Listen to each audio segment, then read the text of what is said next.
Today we're going to look at CASIO key tip number 3, fractions.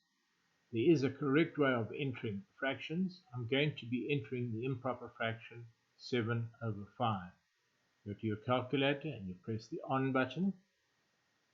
You enter 7 and then you use the fraction key button. 5 equals.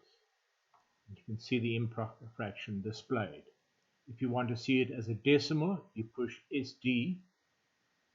The SD button toggles between decimal and improper fraction. If you'd like to see it as a mixed number, you need to press Shift SD, and then you can see it as a mixed fraction. SD will return to decimal. SD will take you back to the improper fraction. AC, or to clear,